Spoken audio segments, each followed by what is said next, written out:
ஆன்மீக அன்பர்கள் அனைவருக்கும் வணக்கம். உங்களெல்லாம் இந்த ஆன்மீக சேனல் மூலியமாக சந்திக்கிறதுல நாங்கள் ரொம்ப சந்தோஷப்படுறோம். நாங்கள் போடுற வீடியோலாம் உங்களுக்கு பிடிச்சிருந்ததுன்னா நீங்கள் லைக் பண்ணுங்கள், ஷேர் பண்ணுங்கள், கொளத்தூர் பாபா டெம்பிள் சேனலுக்கு நீங்கள் சப்ஸ்கிரைப் பண்ணுங்கள்.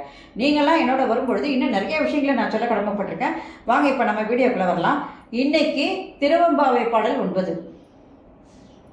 மார்கழி மாதம் 9 மாணிக்கவாசக பெருமாள் அருளிய திருவெம்பாவை பாடல் 9 பாடி அதற்கான விளக்கங்களை நான் இப்போ கொடுக்க வந்திருக்கேன். வாங்க இப்போ நம்ம வீடியோக்குள்ளே வரலாம். இப்போ பாடல். முன்னை பழம் பொருட்கும் முன்னை பழம்பொருளே, பின்னை புதுமைக்கும் பேத்தும் அப்பெற்றியனே, உன்னை பிரானாக பெற்ற உன் சீரடியோ, உன்னடியார் தாழ்பணிவோம், ஆங்கவர்க்கே பாங்காவோம், அன்னவரே என் கணவராவார், அவர் உகந்து சொன்ன பரிசை தொழும் பாய் பணி செய்வோம், இன்ன வகையே எமக்கே எங்கோள் நல்குதியே, என்ன குறையும் இலா மேலோர் எம்பாவாய். இது பாடல். இப்போ இந்த பாடலுக்கான விளக்கம்.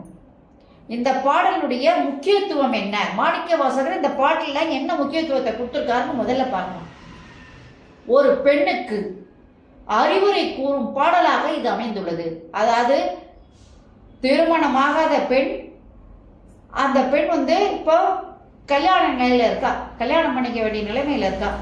அவ அந்த பெண்ணுக்கு எப்படிப்பட்ட கணவன் வேண்டும் அப்படிங்கிற மாதிரியும், அவள் எதை தேர்ந்தெடுக்க வேண்டும், எப்படி தேர்ந்தெடுக்க வேண்டும் என்பதை பற்றியெல்லாம் ஒரு அறிவுரை கூறுகின்ற ஒரு பாடலாக இது அமைந்துள்ளது.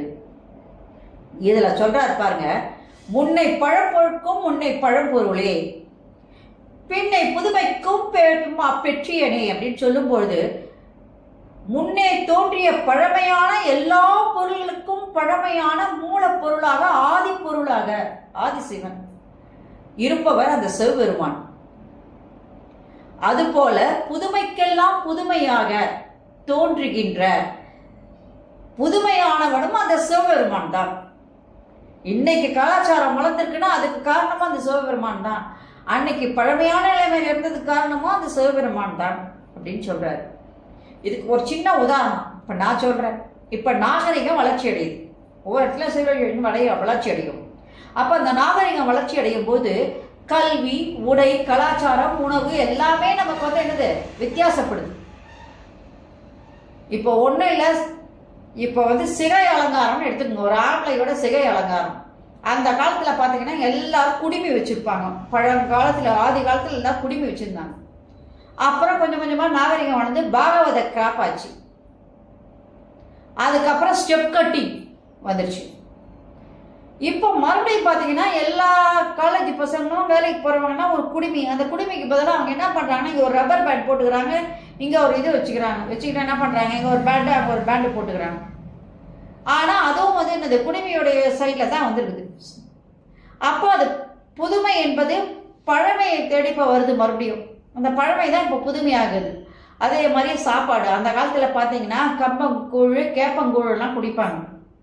அதுக்கப்புறம் தயிர் சாதம், மோர் சாதம் எல்லாம் வித்தியாசப்பட்டு ஏதோ சாப்பாடுங்கள்லாம் வந்தது.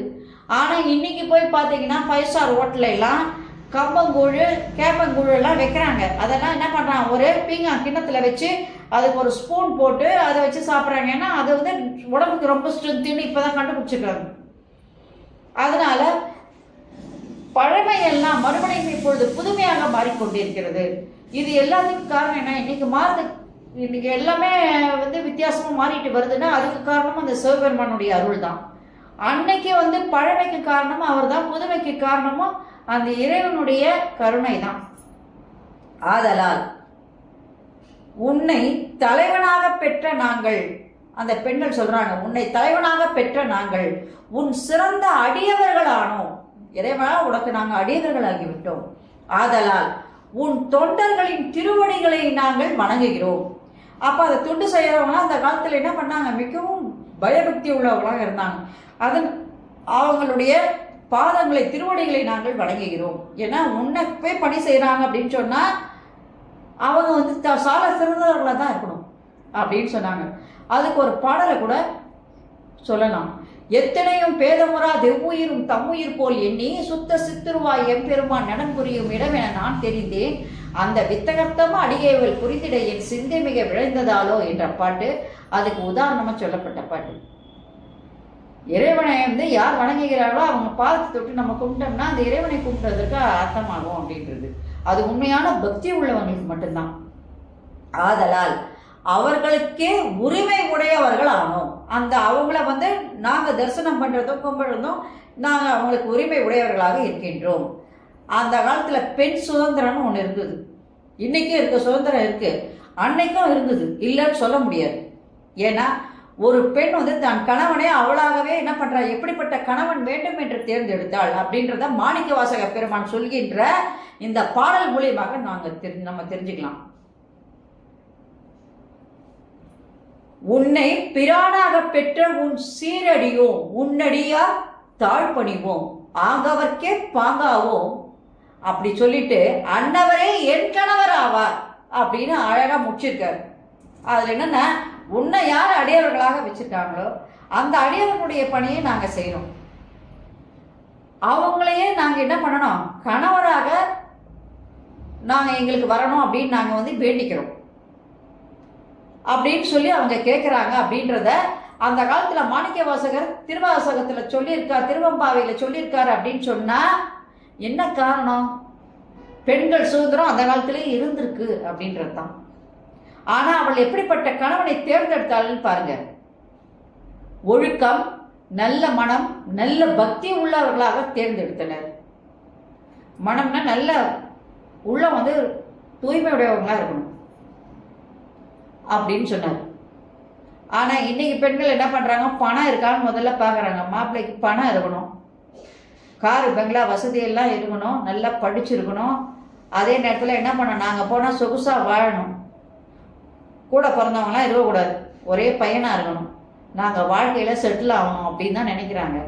ஆனால் அதே நேரத்தில் என்ன பண்ணுறாங்க, கொஞ்ச நாள்லேயே மறுபடியும் மனசு போய் மறுபடியும் அம்மா வீட்டுக்கு வர வேண்டிய நிலைமை நிறைய பெண்களுக்கு வருது. இதுக்கெல்லாம் என்ன காரணம் அப்படின்னா, நல்ல ஒழுக்கம் உள்ள மாப்பிள்ளையா, நல்ல தன்மை உள்ள மாப்பிள்ளையா, பக்தி உள்ள மாப்பிள்ளையா, நல்ல மனசுல கெட்ட எண்ணங்கள் இல்லாதவனா இருக்கிறானா அப்படின்னு தேர்ந்தெடுத்து பார்த்து பண்ணா அந்த திருமணமானது கடைசி வரைக்கும் நீடிச்சு நிற்கும். நீங்க போன அதிர்ஷ்டம், பெண்கள் போகின்ற அதிர்ஷ்டம், அவங்க என்ன பண்ணலாம், நல்ல பெண்கள் ஒரு கணவனுக்கு கிடைக்கும் பொழுது, அந்த கணவனும் நல்லவனாக இருக்கும் பொழுது அந்த அவருடைய வாழ்க்கையானது மேல மேல மேல வரும், கடவுளுடைய அருளால். அதை முதல்ல புரிஞ்சுக்கணும். அதனால பையன் நல்லா ஒழுக்கமானவனா இருக்கிறானான்னு தான் பார்க்கணுமே தவிர மற்றதெல்லாம் உங்களுக்கு அடுத்தபடி தான். இப்படி என்ன நான் எதுக்கு சொல்ல வரேன்னா, இது பழமைக்கு பழமை, புதுமைக்கு புதுமை. அந்த காலத்து பெண்கள் எப்படி தேர்ந்தெடுத்தாங்கன்னு சொல்றத மாணிக்கவாசகர் சொல்லிட்டார். இந்த காலத்து பெண்கள் இப்படி தேர்ந்தெடுக்கிறாங்கன்றத நான் சொல்றேன். ஆனா அந்த காலத்திலே சுதந்திரம் இருக்கிறது என்பதை மாணிக்கவாசக பெருமான் திருவம்பாவை பாடல்ல சொல்லிட்டார். பெண்கள் என்ன சொல்றாங்கன்னா, தாம் விரும்பும்படி தனக்கு வரும் கணவரானவர் ஒழுக்கம், நல்ல மனம், நல்ல பக்தி உள்ளவர்களாக தேர்ந்தெடுத்திருக்காங்க. அவர்களின் எண்ணங்கள் என்னன்னா, அவர்களே எங்கள் கணவராவர், ஆங்கவர்க்கே பாங்காவோம், அன்னவரே என் கணவர் ஆவார். அவங்க யார் உனக்கு அடிபடுகின்றார்களோ அவர்களெல்லாம் பக்தி உள்ளவர்கள், அவர்களுக்கு நாங்கள் என்ன பண்ணோம், அவர்களையே நாங்கள் கணவராக தேர்ந்தெடுக்கின்றோம் என்று சொல்கின்றார்கள் அப்படின்னு பாட்டை எடுத்துட்டு வரார். அவர் விரும்பி கூறும் வழியிலேயே நாங்கள் என்ன பண்ணுவோம், ஒரு அடிமையாக இருந்து உன் தொண்டு செய்வோம், அவங்க என்ன சொல்றாங்களோ அதெல்லாம் நான் உங்களுக்கு செய்வோம் அப்படின்னு சொல்றாங்க. எங்கள் தலைவனை இத்தகையவனாக நாங்கள் தேர்ந்தெடுக்க நீங்கள் எனக்கு அருள் செய்ய வேண்டும். நீங்க அருள் கொடுத்தா, சிவபெருமானே நீ அருள் கொடுத்தா எங்களுக்கு வாழ்க்கையில எந்த குறையும் இல்லாமல் நாங்கள் வாழ்வோம் என்று பாடுவதாக இப்பாடல் அமைந்துள்ளது. சரி, இந்த பாடலுடைய விளக்கத்தை பார்த்தீங்க. இந்த பாடலுக்குன்னு ஒரு சிறப்பு இருக்கு. அது என்னன்னு பார்த்தீங்கன்னா, ஒரு பெண்ணினுடைய மனம் அறிந்து அறிவுரை கூறுகின்றார் மாணிக்கவாசகர். ஏன்னா இந்த காலத்து பெண்களுக்கு சொல்ற மாதிரி தான் இருக்குது அது. அதனால ஒரு பெண்ணினுடைய மனம் அறிந்து அறிவுரை கூறுகிறார் மாணிக்கவாசகர். முன் தோன்றிய பழமைக்கு பழமையானவன், பின் தோன்றிய புதுமைக்கு புதுமையானவன், மூலக்கருவானவன் அந்த சிவபெருமான். உன்னை எங்கள் தலைவனாக நாங்கள் ஏற்றுக்கொண்டு உனக்கு அடிமையாக மாறினோம். அதே நேரத்தில் உன் தொண்டர்கள் இருப்பாங்க இல்லையா, அவர்களின் திருவடிகளை நாங்கள் வணங்குகிறோம். அது மட்டுமன்றி அத்தொண்டர்கள் எங்கள் கணவராக நாங்கள் மனசுல நினைச்சிருப்போம். அவர்கள் என்ன சொல்றாங்களோ அதை நாங்கள் கேட்டு நடப்போம்.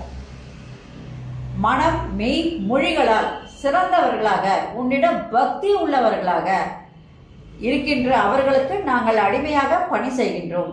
எங்கள் தலைவனே, தலைவனாகிய சிவபெருமானே, நீ எங்களுக்கு இந்த வாழ்க்கையை நீ எங்களுக்கு கொடுப்பாயானால் நாங்கள் மிகவும் உன்னிடத்தில் பக்தி உள்ளவர்களாகவும் இன்பமுடையவர்களாகவும் மன நிம்மதியோடு நாங்கள் வாழ்வோம் அப்படின்னு சொல்லும்போது, ஒரு சிறந்த கணவருக்குள்ள நல்ல குணங்கள் என்ன, எப்படிப்பட்ட மணவாளனை பெண்கள் தேர்வு செய்ய வேண்டும் என்பதை மறைமுகமாக மாணிக்க வாசக பெருமான் ஒவ்வொரு பெண்ணுக்கும் கூறும் அறிவுரையாக இந்த பாடலானது அமைந்துள்ளது.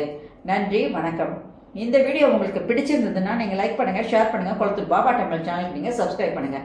நீங்களாம் என்னோட வரும்பொழுது இன்னும் நிறைய விஷயங்களை நான் சொல்ல கடமைப்பட்டிருக்கேன். நன்றி, வணக்கம். நாளைக்கு திருவம்பாவை பாடல் 10 பார்க்கலாம். ஓம் நம சிவாய. அரஹர மகாதேவா, சம்போ மகாதேவா. அனைவருக்கும் நலம் உண்டாகட்டும். Subscribe to my channel and please press the bell icon for more videos.